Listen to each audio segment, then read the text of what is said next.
Bien, espero que me puedan escuchar mejor. Mucho mejor, doctor. Qué bueno, me alegra. Aquí pueden entrar hasta 100 y nos podemos estar 24x24.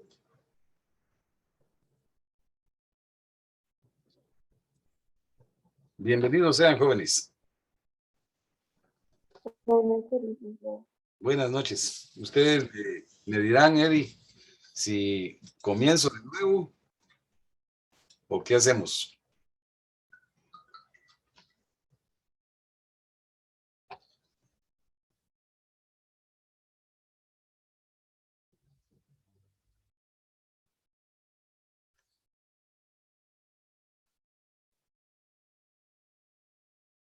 Deme tiempecito, doctor, solo en lo que comparten en Facebook Live.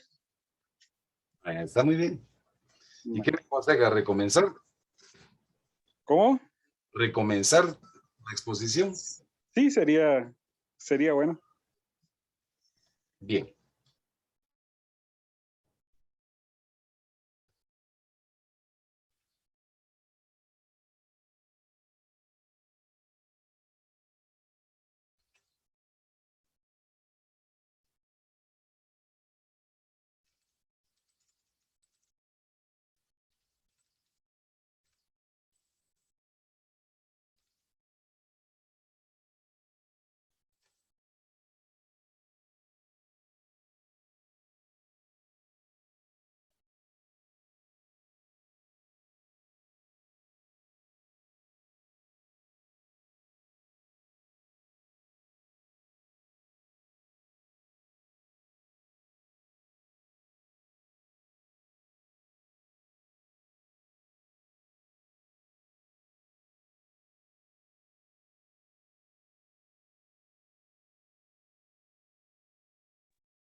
Doctor, y me acaban de indicar que ya puede dar inicio. Ya está transmitiendo por Facebook Live.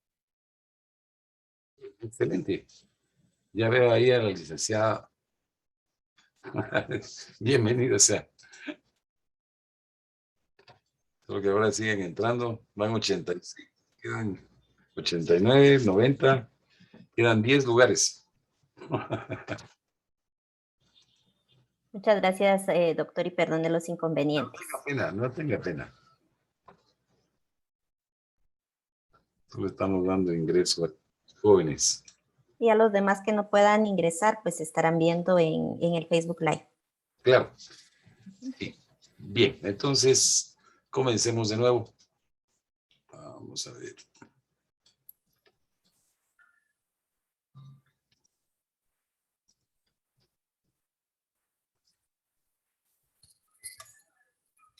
Bien, entonces les decíamos que a lo largo del desarrollo de su vida, una persona pues le sucederán diferentes hechos y actos que tienen incidencia jurídica, por ejemplo, desde el nacimiento, bueno, desde la concepción misma, ¿verdad? Entonces, a partir de ahí le vendrán ciertos derechos, como derechos humanos fundamentales, como el derecho a un nombre, el derecho a una familia, el derecho a una nacionalidad. Llegada la mayoría de edad la persona, pues ya no solamente tendrá derechos de goce, sino también derechos de ejercicio a partir de los 18 años. Y podrá, por ejemplo, casarse, podrá trabajar, podrá viajar, podrá votar. Y así una serie de derechos, facultades que les reconoce el ordenamiento jurídico.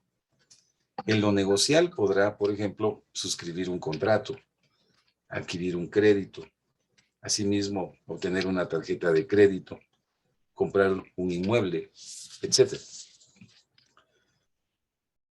Pero también es ineludible que la vida es algo finito. Nuestro tiempo en este mundo, pues, es limitado.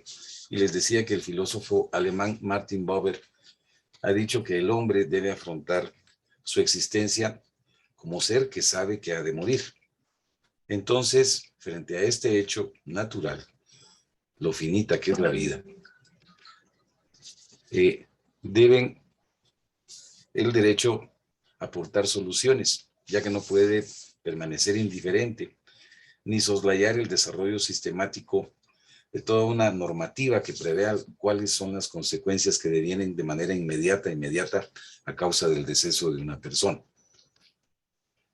En este sentido, el derecho como parte de su función debe atender, prever y dar solución a todas estas situaciones de la vida, tanto particular como por sus incidencias en la sociedad. Por tanto, el derecho debe regular y definir como parte de la realidad qué sucederá con esas relaciones jurídicas de una persona cuando ella fallece. Para el efecto, existe dentro del derecho civil específicamente el denominado derecho de sucesión. Ahora, ¿qué debemos entender por sucesión? Les decía que Zanoni dice que sucesión designa a todos aquellos supuestos en que se produce el cambio o sustitución de uno o más sujetos dentro de una relación jurídica o de un conjunto de relaciones jurídicas en virtud de una transferencia o transmisión. Esto se puede dar, por ejemplo, de manera contractual a través de la cesión de derechos, la enajenación, etc. Entonces, tenemos que el concepto de suceder, como lo señala el mexicano Asprón Pelayo, señala a una persona que sustituye a otra en una relación jurídica. De manera que el sucesor es como si fuese el sucedido, pero sin ser aquel. Entonces, se va a dar una sustitución prácticamente entre una persona y otra. Ahora, existen dos clases de sucesión. Una de ellas ocurre cuando la persona está viva. Por ejemplo, en un contrato de compra-venta, el propietario, a través de esta compra-venta, va a transmitir la titularidad de ser propietario a otra persona mediante el pago de un respectivo precio. Y la otra forma es la sucesión por causa de muerte o mortis causa. Entonces tenemos la sucesión entre vivos y la sucesión mortis causa. Sin embargo, como lo señala De Ruchero, ocurre que la sucesión mortis causa es solamente una rama dentro del ámbito de las sucesiones. Pero si el derecho hereditario suele designarse como derecho de sucesión sin más, ello se debe a un uso impropio de la palabra. Sin embargo, así se utiliza, ¿no?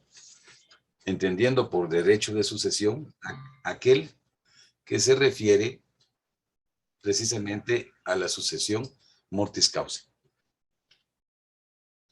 Ahora, la muerte de alguien supone que sus relaciones jurídicas con otras personas así como su patrimonio, que está integrado por bienes, derechos y obligaciones, quedarían en una situación de indefinición sobre su destino si es que no existieran las previsiones legales correspondientes.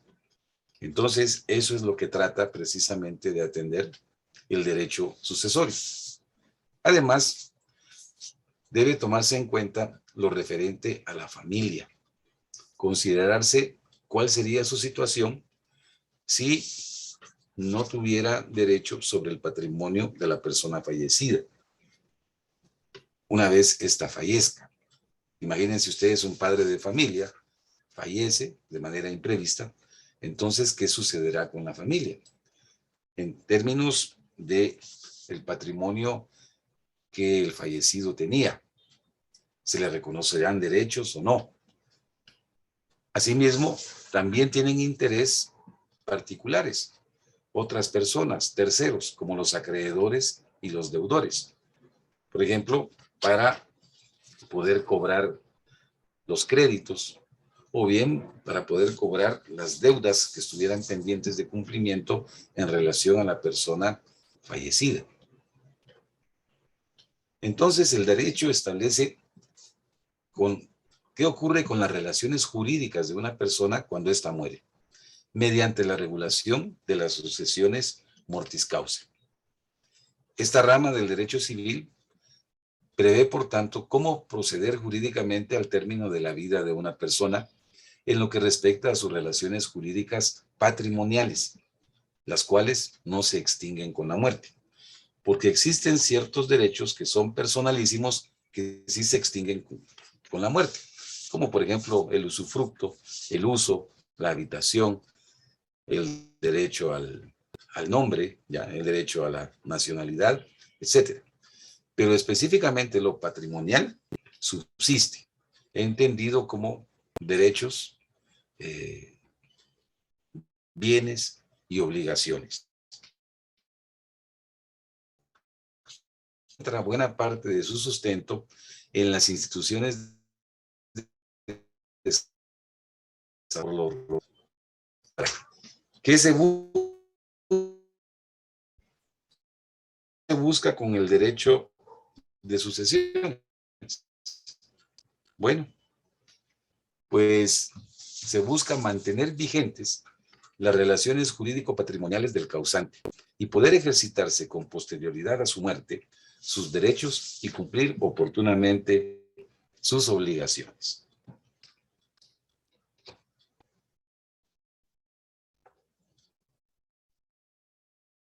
Existen diferentes denominaciones que se dan al derecho sucesorio.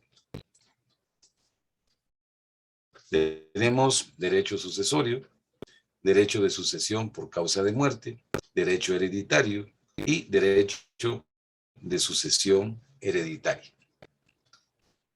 Ahora, ¿en dónde se ubica el derecho sucesorio dentro del derecho civil? Bueno, ahí debemos tener clara la división de los diferentes libros que comprende el derecho sucesorio, el derecho civil. Y lo encontramos específicamente en el libro tercero, bajo el título de la sucesión hereditaria.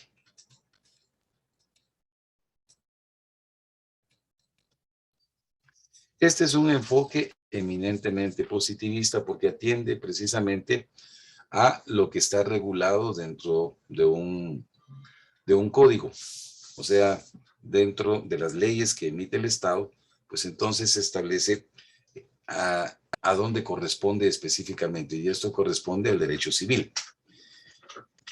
Sin embargo, el antecedente histórico de cómo se encuentra asignado al derecho civil lo encontramos específicamente en el Código de Napoleón, de principios del siglo XIX, que es la tradición que representa el antecedente a la ubicación dentro del Código Civil.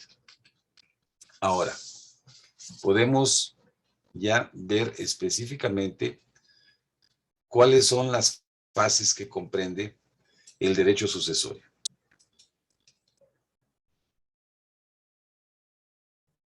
El fenómeno sucesorio. Bueno, es el tránsito o traslado del patrimonio del causante, la persona fallecida, o de cujus, hacia las personas que deben sucederlo, es decir, los herederos. Este fenómeno sucesorio tiene 4 fases, las cuales han sido establecidas doctrinariamente.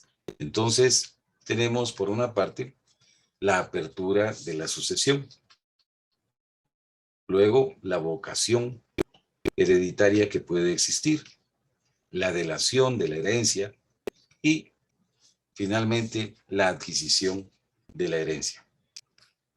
Miremos cada una de estas fases. La apertura de la sucesión. Esto supone, en primer lugar, el deceso u óbito de una persona. Es decir, tiene que existir la muerte de una persona para que se pueda dar la apertura de la sucesión. Este es el supuesto primero, básico, elemental. La apertura de la sucesión es un hecho jurídico, puesto que ha dejado de existir una persona.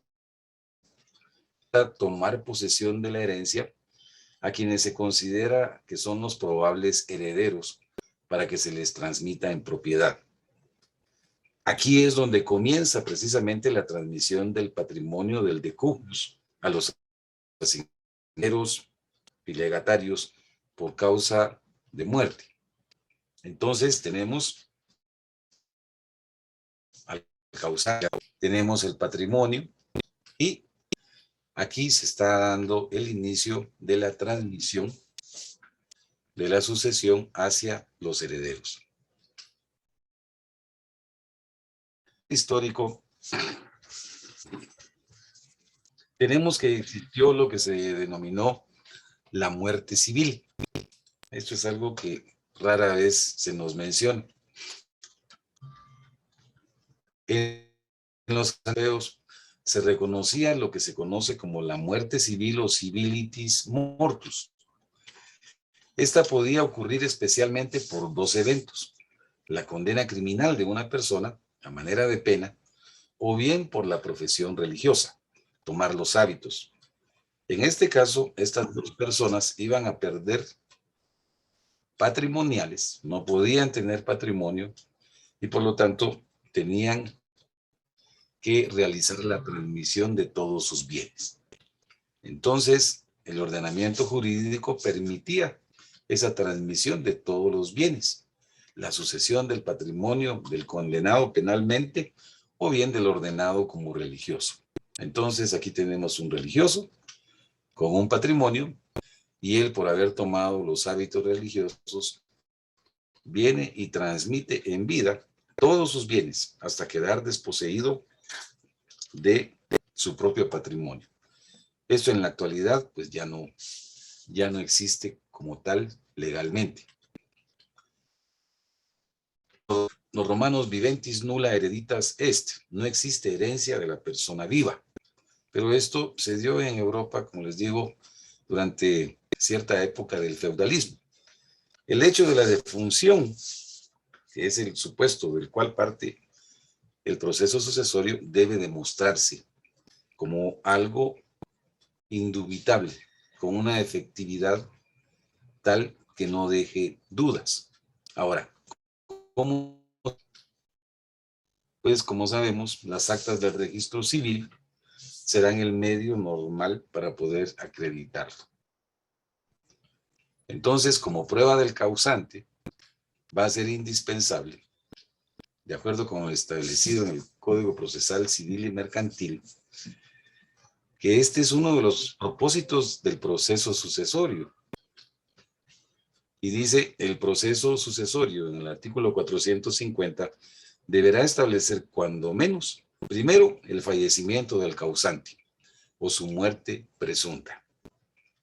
Entonces, para demostrar que ha fallecido el causante, o bien que se presume que ha fallecido, lo cual se hace judicialmente, deberá estar inscrito en el Registro Nacional de las Personas.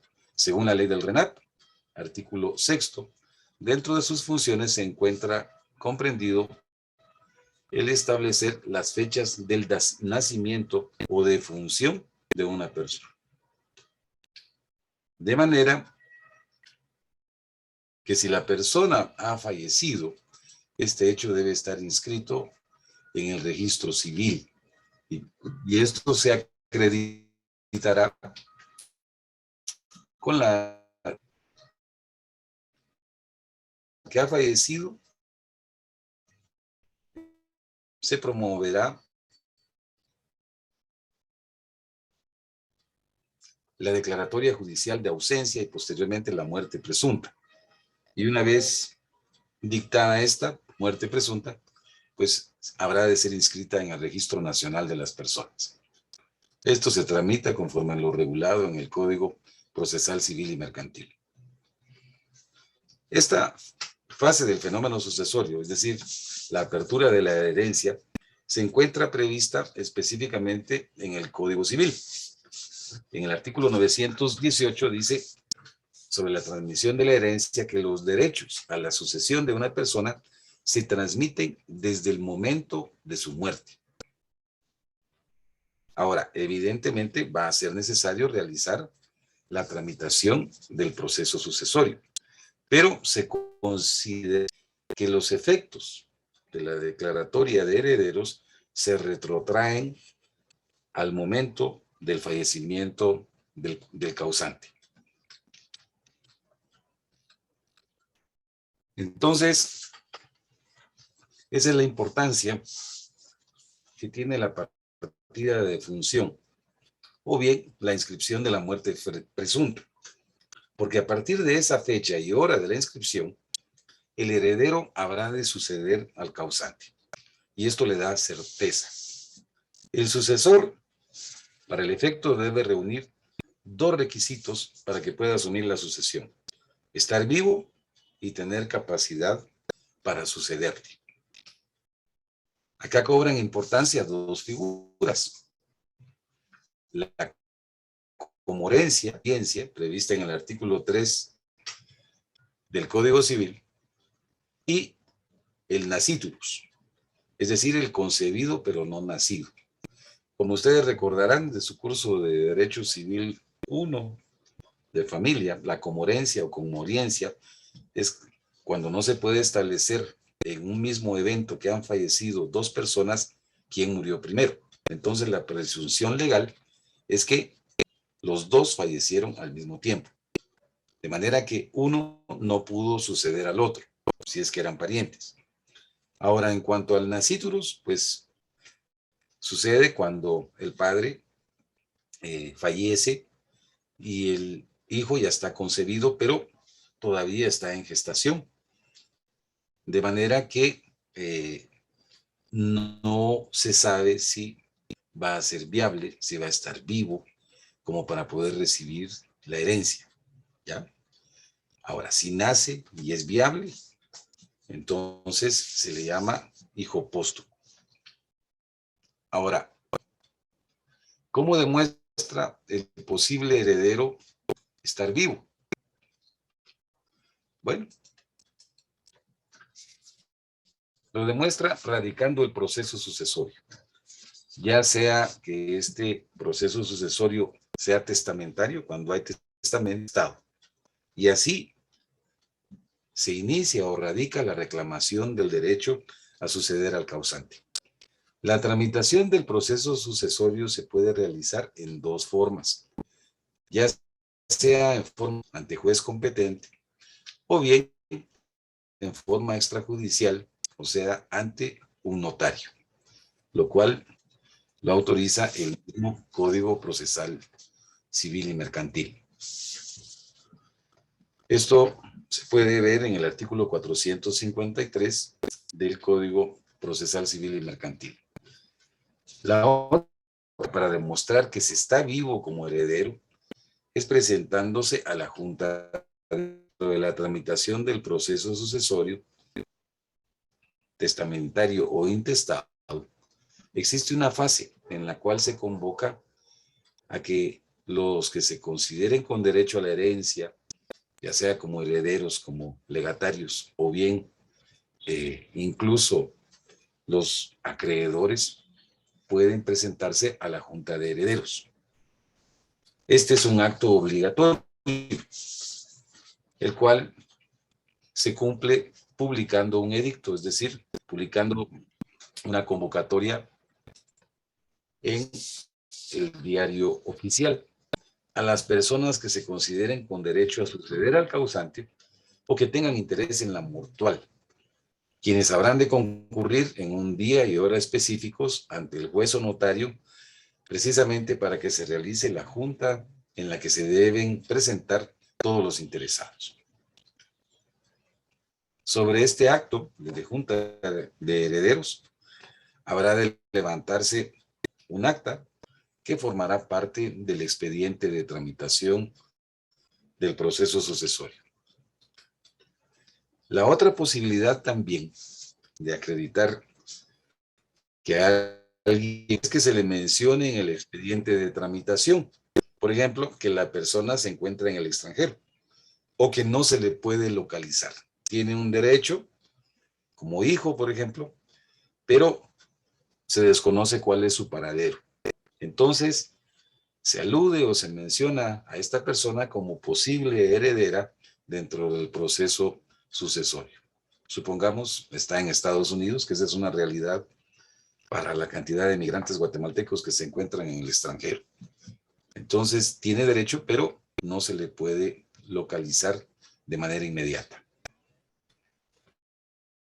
Pasamos al segundo aspecto, la vocación hereditaria. La vocación hereditaria es la aptitud que tienen los llamados a la herencia para entrar a ella. Fíjense, tiene vocación. Heredero. Esta calidad, la de heredero, se logrará únicamente con la declaratoria de herederos, lo que notarialmente se realiza en un auto. En principio, todas las personas heredar. Sin embargo, existen ciertos supuestos en los que, aún al ser llamados a recibir la herencia, no la pueden lograr debido a que carecen de vocación hereditaria. Por ejemplo, un extranjero que es llamado a adquirir por herencia un bien inmueble ubicado en zona prohibida, no tiene vocación para tal fin. Esto se encuentra establecido en la misma Constitución Política de la República de Guatemala, artículo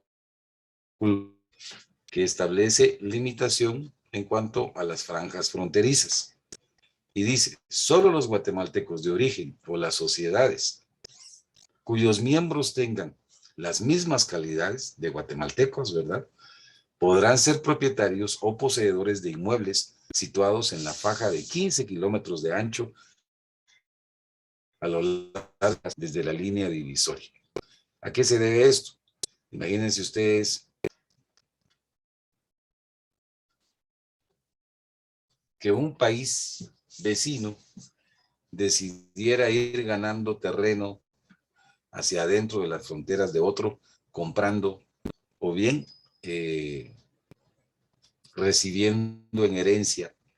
Entonces, el territorio nacional se estaría chiquitando, ¿verdad?, contra la soberanía de ese estado, en donde el territorio es uno de sus elementos. Bueno, capacidad para suceder en la sucesión testamentaria. Si existe testamento, deberá presentársele al juez o notario. En principio, será heredero quien así haya sido designado en el testamento. Recordemos que el testamento puede ser los testamentos comunes, ¿verdad?, abierto o cerrado, y los testamentos especiales, como el marido. Puede heredar cualquier persona, parientes o no parientes, según la voluntad. De manera que podemos darnos cuenta de que en Guatemala la libertad para testar es sumamente amplia. En otros países existen restricciones, por ejemplo, con la llamada sucesión, en donde se reconoce un derecho prioritario para heredar a mujer y a los hijos. Prioritariamente estos deben recibir un cierto porcentaje. También en Bélgica. De manera que no existe la herencia forzosa o legítima, salvo el derecho a los hijos menores de edad y también el cónyuge supérstite, vive al que ha fallecido.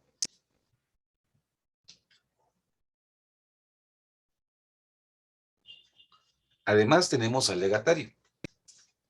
El legatario únicamente puede ser instituido en forma testamentaria. No existe el legatario en la sucesión legítima. El heredero a título particular es el legatario, precisamente. Y es a título particular porque será respecto de uno o varios bienes específicos que se le dejan, como por ejemplo un vehículo, un bien inmueble, un lote de joyas, una pintura, algo así sumamente específico. E insisto, no existe la figura del legatario ab intestato, es decir, solamente puede haber legatario cuando existe testamento. Ahora, la capacidad para suceder. El llamamiento para que derecho a la herencia se realiza mediante la publicación de edictos, como dijimos,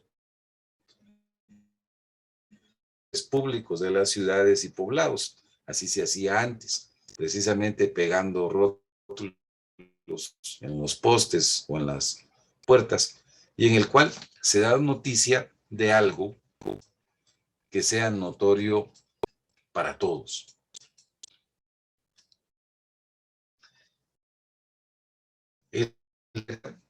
Es importante tomarlo en cuenta, prescribe a los 10 años y además es transmisible a los herederos. El derecho para reclamar la herencia dentro de los 10 años cuenta a partir de la declaratoria de herederos, es decir, a partir del auto declaratorio de herederos. Por eso es que siempre en el auto declaratorio de herederos se establece la reserva de que, salvo que existiere persona con igual o con mejor derecho. Entonces, aunque se asigne la herencia, siempre cabe la posibilidad dentro de los siguientes 10 años de que pueda presentarse alguien reclamando igual o mejor derecho. En el tercer párrafo del artículo 481 del procesal civil, se establece un igual o mejor derecho, podrá pedir la ampliación o rectificación del auto dentro del término de 10 años a partir de la fecha de la declaratoria. Luego tenemos la petición de la herencia. La petición consiste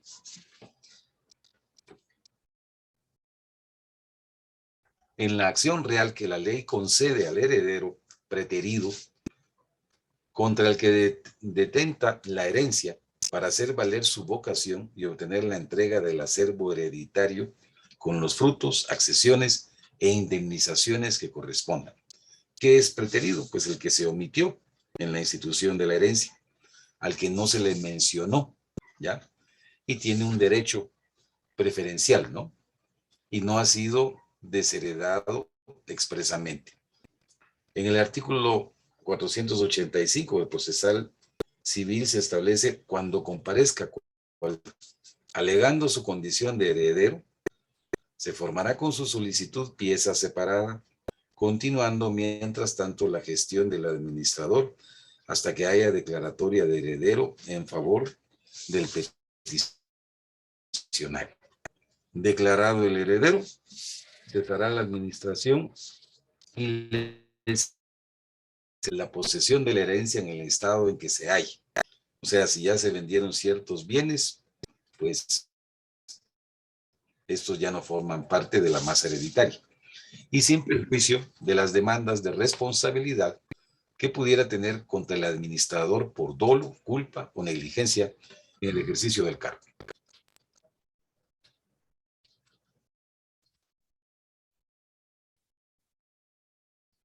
Bien, en cuanto autoridad para suceder.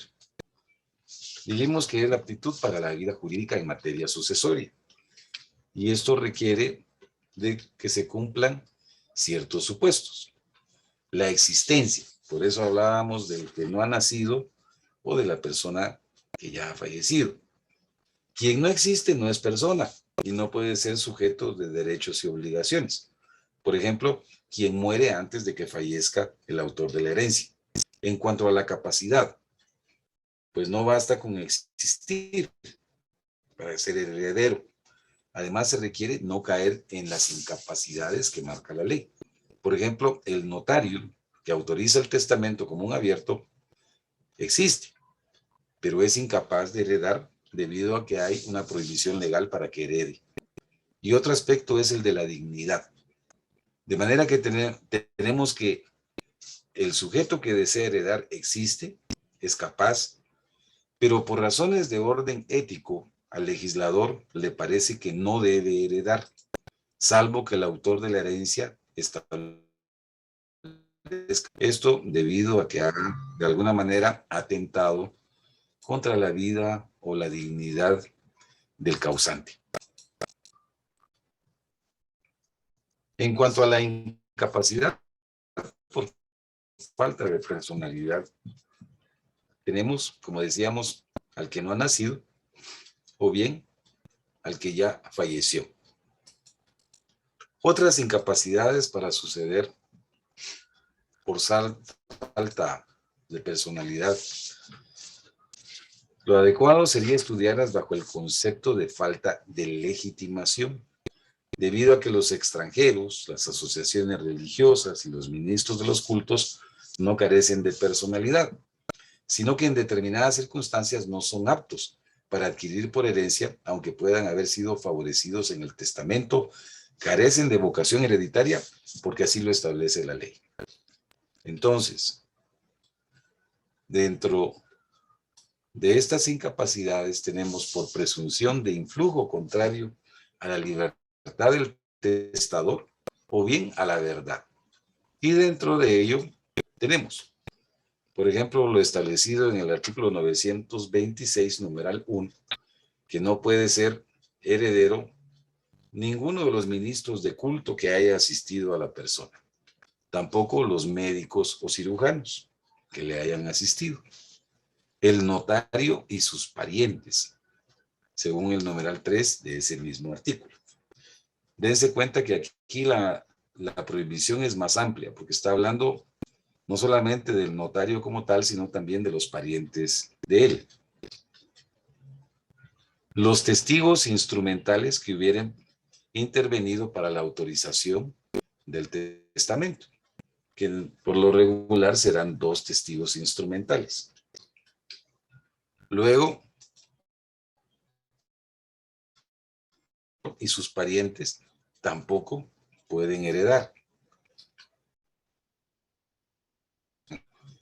Entonces aquí tenemos pues quienes no podrían ser herederos del causante. Ahora miremos las incapacidades, mejor llamadas indignidades. Ciertamente, pero sí inhabilitan a alguien para heredar, según lo establecido en la ley. La indignidad trae consigo una pena, el ser excluido de la sucesión de aquel al cual se fue indigno, de aquel del cual la ley considera que se han cometido actos que afecten la situación personal o moral. Entonces, incapacidades como las indignidades son establecidas y las incapacidades nunca pueden ser suprimidas, como por ejemplo que el notario no puede heredar o el médico o el religioso. En cambio, las indignidades sí pueden por voluntad del testador. Además, el indigno puede ser rehabilitado para cuando el testador le ha otorgado su perdón.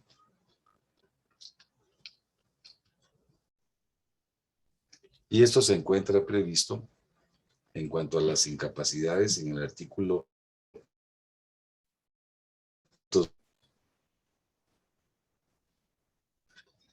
El 900 prevé las incapacidades enumeradas en el artículo anterior no se aplican cuando el causante así lo dispone en disposiciones testamentarias posteriores a los hechos que las hayan producido. En ese sentido, el Código Civil guatemalteco tiene una concepción bastante limitada, porque, por ejemplo, el Código Civil mexicano acepta que también en la sucesión intestada pueda darse el hecho de perdonar al indigno. ¿Cómo? Mediante actos que lo hagan evidente, notorio, ¿no? Por ejemplo, fotos, videos, en donde se demuestre que la persona perdonó al indigno. La tercera fase es la delación de la herencia. ¿Qué es la delación de la herencia? Pues es el llamamiento que se hace en un proceso sucesorio a quienes se crean con derecho a la herencia para que comparezcan a hacer valer su vocación hereditaria. En principio, los herederos testamentarios y los parientes son los llamados a heredar. Ahora, ¿qué parientes y en qué orden pueden ser llamados a la sucesión hereditaria?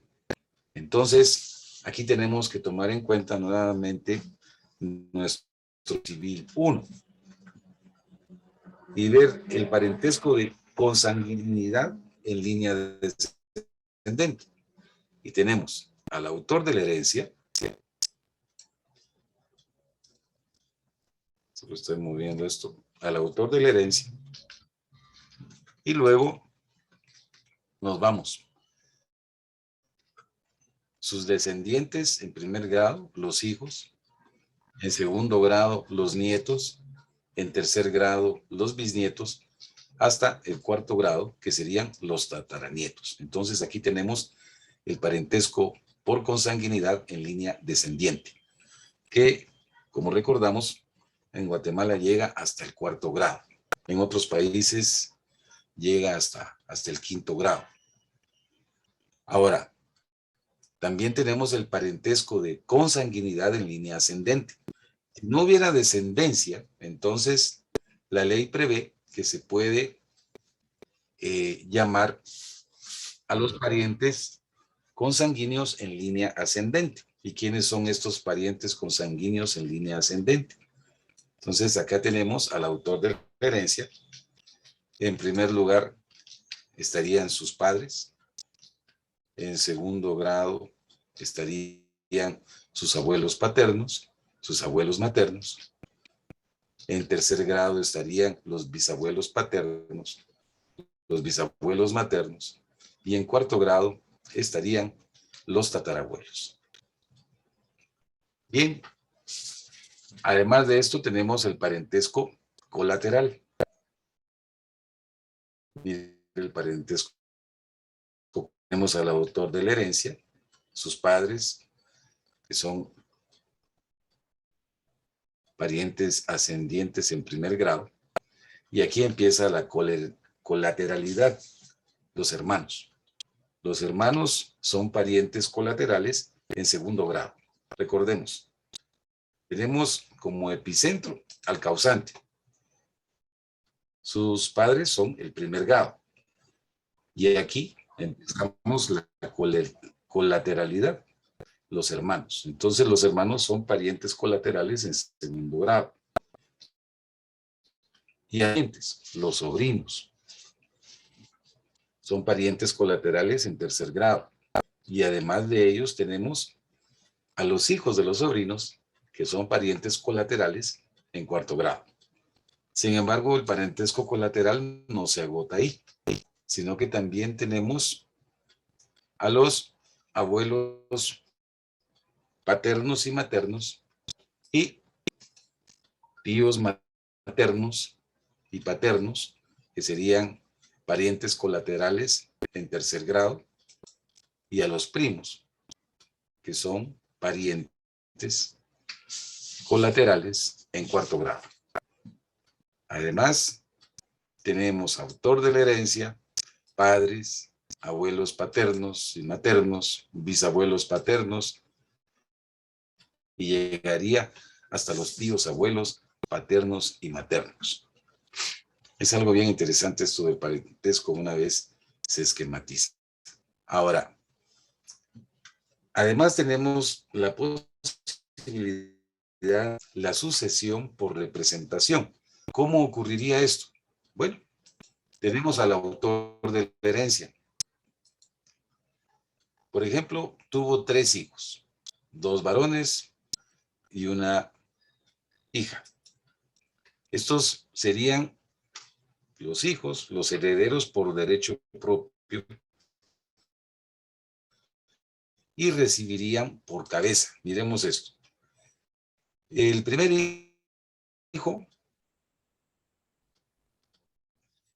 hijo falleció. La hija renuncia a la herencia. Y el tercero resulta que es indigno. Bueno, entonces uno de ellos va a poder recibir la herencia, a pesar de que son parientes por consanguinidad en primer grado. Entonces, aquí ocurre la representación. El primero tuvo 4 hijos, la segunda tuvo 1 y el tercero tuvo 4 también. Entonces, al no poder heredar sus respectivos padres, van a heredar por estirpes. Y entonces tenemos lo siguiente, que los nietos serán herederos por representación y habrán de recibir la porción por estirpe. ¿Qué significa esto? Bueno, estos 4 que su padre falleció van a recibir 1/3 y se lo van a repartir. Este niño cuya madre no quiso recibir la herencia va a recibir 1/3. Tiene él hermanos con quienes poder compartir. De manera que en este caso él va a recibir más que lo que recibieron sus primos. Y para el caso del indigno, también sus hijos recibirán 1/3. Entonces, ahí tendríamos cómo se distribuye la herencia por estirpe. La siguiente fase es la adquisición de la herencia. En la alienación de la herencia, la persona que tiene vocación hereditaria y que ha sido llamada a suceder, deberá manifestar si acepta la herencia, puesto que no es obligatorio el poder aceptarla. En Roma sí era obligatorio. El plazo para la aceptación o renuncia legal de la herencia es de 6 meses o de 1 año. De 1 año en el caso de que la persona se encuentre en el extranjero, según lo establecido en el Código Civil. Ahora, estados de la herencia durante el fenómeno sucesorio. Vemos nosotros, puede ser yacente. ¿En qué casos la herencia es yacente? Bueno, cuando no se sabe quiénes son los herederos, o estos no han aceptado todavía, o se haya pendiente del cumplimiento de una condición. Entonces aquí tendríamos la herencia yacente. La otra es la herencia deferida. Es la herencia que se ofrece en abstracto a todos los posibles herederos que tengan vocación hereditaria. Luego tendríamos la herencia adida o aceptada, que precisamente se presenta cuando el heredero ha manifestado ya su voluntad de hacerla suya, es decir, ha aceptado la herencia. Y por último tendríamos la herencia vacante, cuando ha sido renunciada por la persona que tenía derecho a la misma. La herencia yacente. Entre el tiempo que media entre la apertura y la se presenta lo que en doctrina se conoce como herencia yacente. Se puede definir como la situación en que se encuentra el patrimonio del causante durante el tiempo que transcurre entre la apertura y la aceptación de la herencia por parte de los herederos. Entonces, se dio la apertura, tenemos la herencia y esta va a continuar como yacente hasta que se dé la aceptación por parte de los herederos. Ahora, Herencia deferida. En abstracto, a los posibles herederos, a quienes tienen vocación hereditaria. Y aquí sale algo realmente interesante. Fíjense, posibles sujetos con vocación hereditaria en la sucesión intestada. Tendríamos hijos, hijos adoptivos, cónyuge, conviviente de hecho, hijo póstumo, nietos, bisnietos, nietos, padres. Vamos a quitar esto. Abuelos, bisabuelos, tatarabuelos, hermanos, sobrinos, tíos, primos, tíos abuelos, acreedores, hasta llegado y las universidades que funcionen en el país.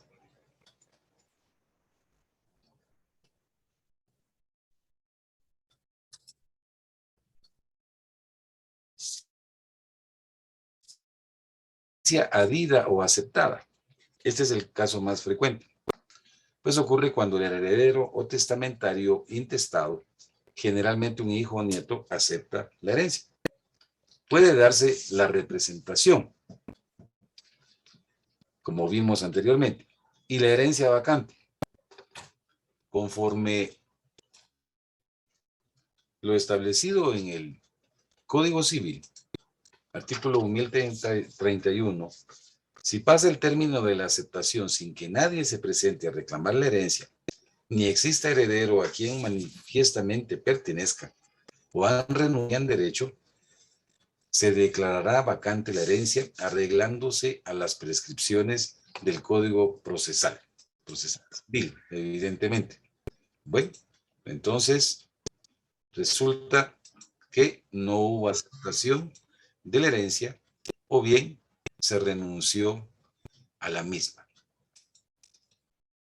En caso de herencia vacante, aplica lo establecido en el artículo 1074 del Código Civil, según el cual, a falta de herederos, el Estado y las universidades por partes iguales a recibir la herencia.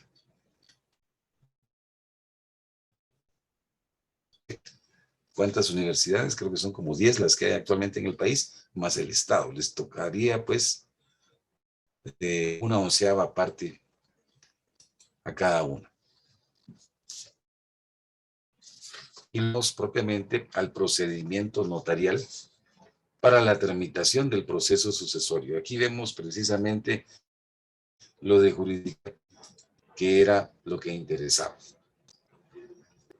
Notarialmente, pues, el proceso sucesorio inicia con el acta notarial de requerimiento. Debe ser buscado un notario. El notario levantará un acta en donde se radica ese proceso sucesorio, sea testamentario o intestado. Luego de ello habrá de dictar una resolución. Recuérdense ustedes que los notarios podemos dictar 2 tipos de resoluciones, los decretos y los autos. Este será un decreto, porque es un asunto de mero trámite. Deberá notificársele de la primera resolución a los interesados, conforme lo establecido en el Código Procesal Civil y Mercantil, para que la persona promoviente quede obligada. Luego, un aspecto importante es que se debe dar el aviso respectivo por parte del notario al registro de procesos. Esto por la posibilidad de que se radique más de un proceso sucesorio respecto de un mismo causante, en cuyo caso entonces tendrá que darse una atracción de todos los procesos para que lo resuelva un juez. Asimismo, se solicitan informes a los registros de la propiedad, o sea, al registro de la propiedad central en la ciudad capital y al registro en Quetzaltenango, para que informen si el causante otorgó testamento o bien donación por causa de muerte. Y le responderán los registros, si existen tales testamentos, para ver cuál es el más reciente, el cual se supone contiene la última voluntad real de parte del causante. Después de esto, se realizará el avalúo de los bienes, específicamente de lo más frecuente, pues, es de los bienes inmuebles, y lo realizará un evaluador que sea autorizado por parte del Ministerio de Finanzas Públicas. Este evaluador presentará su informe y lo aprobará DICARI, no, el Departamento de Herencias, Legados y Donaciones lo aprobará. Y bueno, se establecerá cuál es el valor actual de los bienes inmuebles. Se publican los edictos. Es un edicto publicado 3 veces en el lapso de 15 días en el diario oficial para convocar precisamente a la Junta de Herederos. Ahí se dice qué día, qué hora, en qué dirección, ante qué notario se van a realizar este evento formal de la Junta de Herederos. Asimismo, deberá faccionarse un acta notarial de inventario, en donde el notario establecerá cuál es el activo, el pasivo y el balance del patrimonio del causante para establecer el pago de los impuestos. Importante es que se le da audiencia a la Procuraduría General de la Nación. ¿Por qué se le da audiencia a la Procuraduría General de la Nación? Pues porque representa al Estado ante la posibilidad de que tenga derechos, pero también para resguardar los intereses, por ejemplo, de menores, incapaces o ausentes. Entonces, la Procuraduría General de la Nación habrá de pronunciarse sobre el proceso sucesorio y si lo aprueba precisamente, es decir, si considera favorable su opinión. Y una vez concluido esto, el notario podrá dictar el auto declaratorio de herederos. Y aquí tenemos la segunda resolución que puede dictar el notario, es decir, un auto. Y esta no es cuestión de mero trámite, sino que es algo de fondo. Y por lo mismo, emite un auto el notario declarando herederos con la aprobación de la Procuraduría General de la Nación. Hasta aquí tenemos la fase notarial. Después vendría la tramitación propiamente administrativa del expediente. Entonces, en esta fase administrativa van a intervenir, en primer lugar, debe remitirse el expediente que ha estado trabajando el notario al Departamento de Herencias, Legados y Donaciones del Ministerio de Finanzas Públicas. Luego de esto, se deberá realizar la liquidación fiscal precisamente para el pago de los impuestos. Y entonces, con base en el avalúo y en el acta notarial de inventario, se calcula según la ley de herencias, legados y donaciones, y atendiendo al parentesco que hayan tenido los herederos, si es próximo o más lejano, o si son no parientes, cuál es el porcentaje que sobre el valor del balance deberán pagar por concepto de impuestos. Como es de suponer, la liquidación fiscal deberá ser aprobada por la Contraloría General de Cuentas, quien fiscaliza que se hayan realizado adecuadamente los cálculos y se haya determinado bien la obligación de lo que toca pagar. Una vez aprobada la liquidación fiscal, entonces se deberá pagar los impuestos correspondientes ante la Superintendencia de Administración Tributaria. Y esto, pues, en la banca SAT, la banca en línea, se procederá a llenar el formulario, se imprime, se va a uno de los bancos, se paga el impuesto. Y algo importante es que, por lo general, esto lo realiza el mismo notario, porque el notario tiene la responsabilidad de ver que los herederos ya declarados, ¿verdad?, paguen con los impuestos. Paguen los impuestos, y él está ahí en ese sentido desarrollando una función de colaboración con el fisco. Después de pagados los impuestos, se entrega el recibo y pasados unos días se le devuelve el expediente al notario. Ya está aprobado, entonces el notario continúa y deberá compulsar el testimonio de las partes conducentes. El expediente va a ser algo voluminoso. Entonces, en ese sentido, únicamente extenderá un testimonio, y este es un testimonio irregular, ¿verdad?, porque no es de documentos protocolares, sino que es de un expediente que se ha tramitado en jurisdicción voluntaria. Y entonces, solo ciertas partes del expediente van a ser reproducidas como testimonio para efectos precisamente de presentarlo ante el registro de la propiedad y que se puedan acreditar los derechos ya como herederos y entonces propietarios a las personas que en el auto de herederos se les reconoció ese derecho. Realizada la inscripción, entonces el expediente fenecido deberá remitirse al director del Archivo General de Protocolos. Gracias por su atención.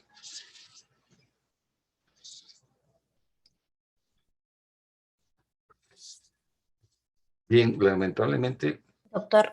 la posibilidad de interacción es mínima.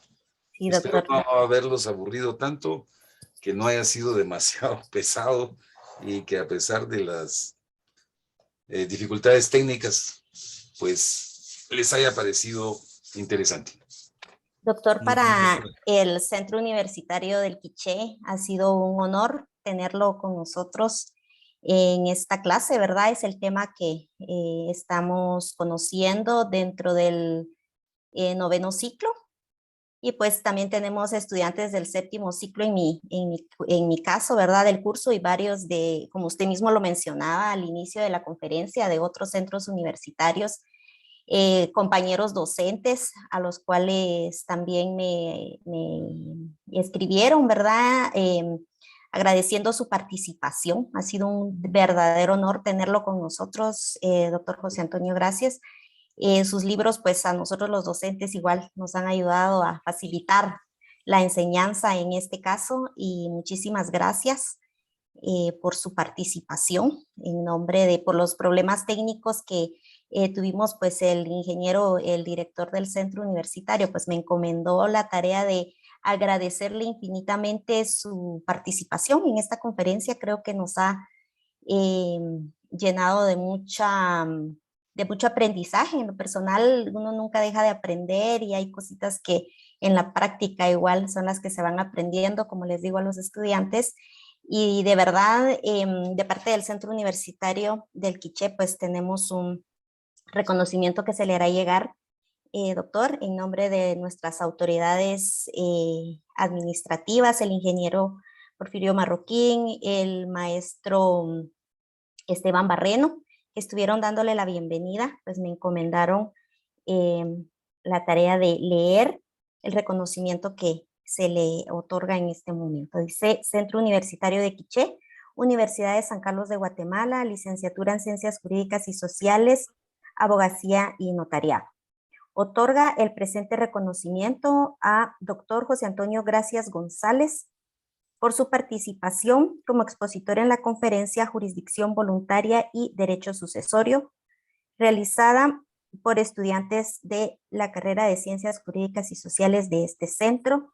La fecha: Santa Cruz del Quiché, 18 de marzo del año 2022. Aparecen las firmas del maestro Esteban Enrique Barreno, asistente de dirección, y la firma del ingeniero Porfirio Alejandro Marroquín, director del centro universitario. Y enseñada a todos. De verdad que para nosotros, doctor, ha sido un gran privilegio tenerlo acá, esperando poder contar con su presencia como en otras conferencias, ¿verdad? virtuales y con su presencia física acá en el departamento de Quiché. Siempre será muy bienvenido en nuestro centro universitario. Muchas gracias, respetable licenciada. Yo les agradezco. Y bueno, gracias a los jóvenes, a la audiencia, a los estudiantes, que es a los que nos debemos verdaderamente como docentes, ¿no? Para los profesionales que tenemos la dicha y la bendición de poder compartir con los jóvenes y mantener ese entusiasmo por el aprendizaje. Gracias, jóvenes del Centro Universitario de la Universidad de San Carlos de Quiché. Gracias, lo repito, también a los jóvenes del Centro Universitario de Occidente, en particular a los alumnos del licenciado Manuel Bolaños, y todo gracias a la iniciativa de ustedes que hicieron la convocatoria y bueno, creo que ha habido una muy buena respuesta. Así que gracias y un honor haber compartido con ustedes. Muchísimas gracias, doctor. El honor es nuestro. Gracias, muy amables. Muy buenas noches para todos. Buenas noches. Gracias, jóvenes, por su participación, a los compañeros docentes y a la administración del centro universitario. Feliz noche.